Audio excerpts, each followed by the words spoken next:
No. Regardless if one of us has to go, man, we made it far, and this is amazing. But you know what?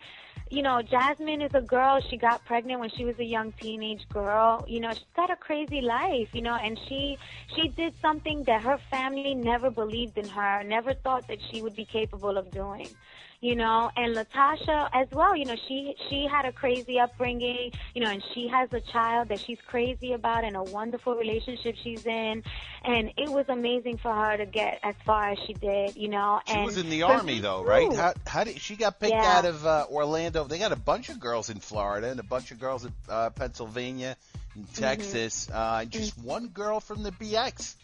One girl from the BX, holla. That ain't right. I mean, hell, you represented all the way through. I was like, man, at least we got somebody from New York up there. That's crazy. Everybody from all these places. Now, Latasha, she's one big black bitch. How tall is she? I mean, she was in the Army, right?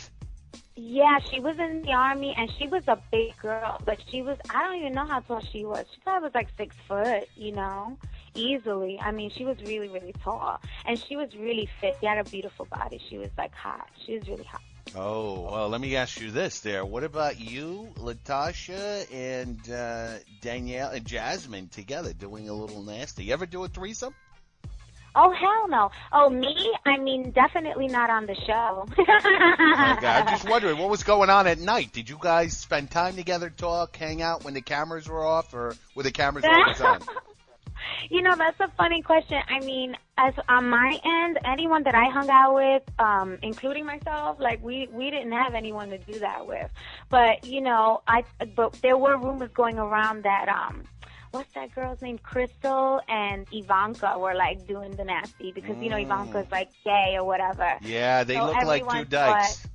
Yes, and they were hanging out. They were like two alliances, if you want to call it that. You know how they got the reality show terms.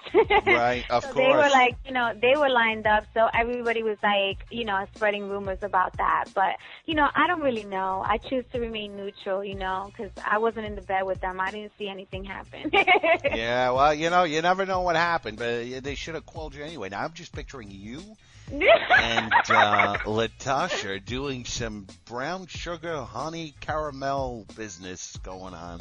Very pretty. Oh, my goodness. You're such a man. All right, let me regroup for a second. Yeah, that would be hot. I mean, we're all exotic, beautiful women. What can I say? Yeah, and you're very hot. Now, tell me about this. A thought is probably all you'll get. Yeah, right? Exactly. Just a thought. I'm just thinking, now, wait a minute. Let me investigate my chances. How did the boyfriend come into play? Did you have a line of suitors when you got back from the show? It's so funny. I mean, no, not even. It wasn't even like that. I got back and, it was crazy. It was overwhelming for me. The first week that I got back, I was kind of depressed. I was just like, oh, my God, it's all over. No more London. No more Kensington. No more $80 million mansion. Yeah. No more shopping on High Street. Yeah, no more, Kensington is nice. Isn't Kensington nice? Now, listen, I used to work in London. And I was over there for 2 years, going back and forth through Europe and spending some good old times in London. That's a great place to be, isn't it? It really is. It really, really is. And, I think that although, London has this idea about Americans, but they welcomed me. They really welcomed me. They loved my accent, and, they thought it was so cool that I came from the Bronx, and they were all saying how they were going to come back and visit me over here and see what it's like. And I'm like, look, don't be coming expecting bonfires on the corner, okay? Yeah. I live in a very nice neighborhood. Thank you very much. I'll meet you on Grand Concourse there 10 years ago. Yeah, things used to be bad in the Bronx. Let me tell you, I got deflowered. Yeah, I mean, we have a bad rep for it. But at the same time, we have a good rep for a lot of other things. There's a big Latino population up there in the Bronx there, over the BX. Oh, yeah, absolutely. And a lot of people that made it. You got J-Lo, and you got Fat Joe, and you got Clarissa Santiago, Of lots course. of good things going on in the BX. You should be the first one on that list. Put Fat Joe at the bottom. He can hold up the weight. So there you are.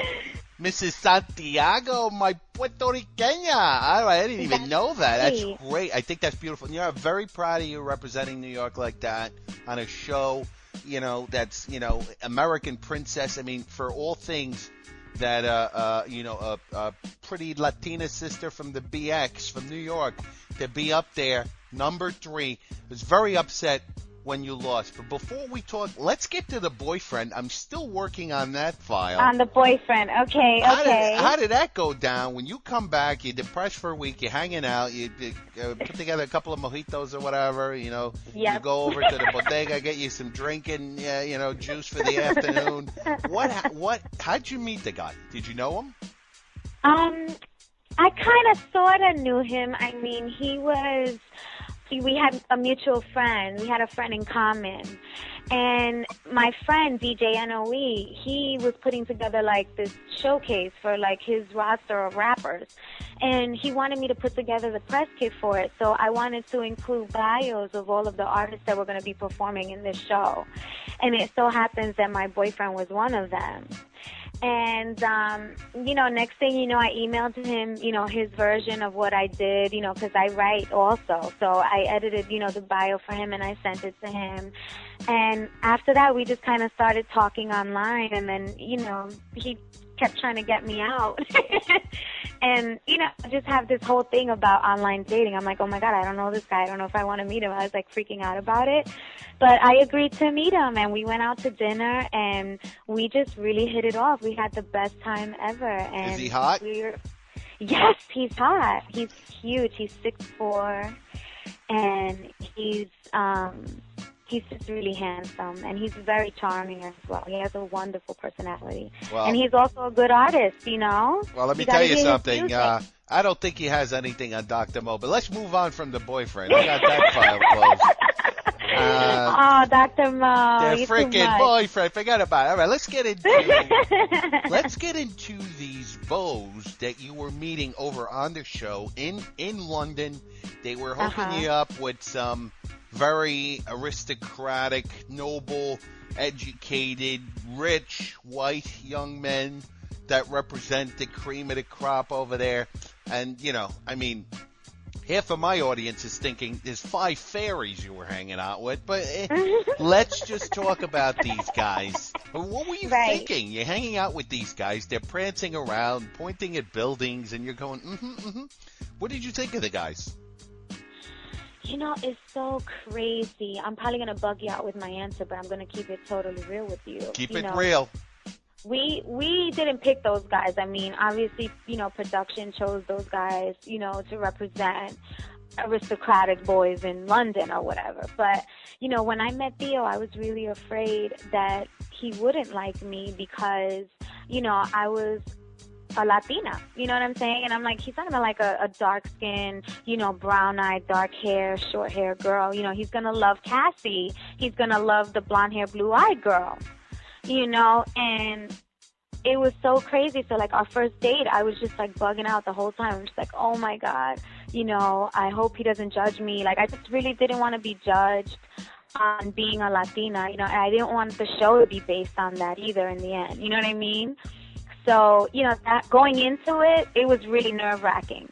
The other girls probably felt like, oh, my God, these boys are so stupid. These guys are so silly. But me, my heart and soul was in this show. So I was, like, really trying to impress people and really trying to be on my toes and be 100% to show them. You impressed me, baby. I was good. Very impressed. That's all that matters. Let me tell you, it better. But go ahead about Theo Dreyfus. I mean, did he start like me? Let me tell you a secret.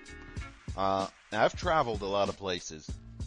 Internationally, if you were my girlfriend, you'd be coming with me. But, been to a lot of places, and you realize in Europe specifically, they have this hidden passion, burning fire for the exotic girls. Yep, they sure do. So did that come out? Did Theo try to come on to you? Did any of these guys try to, get it going in London? I think that Theo and I definitely hit it off, and I think that he thought I was interesting. And, and I thought the same of him, and we really hit it off, and he was just a really cool guy to talk to, but at the end of the day, he was just too young, he was just too young. So let me tell you, he was a really nice guy, and, and his family is rich. Let me tell you something. They're rich. Yeah, no, I mean, either he played it down, or he was telling the truth about this, but, his family's, like, not all that wealthy. And his father had a chance to own, a piece of a Swiss bank, but he chose not to.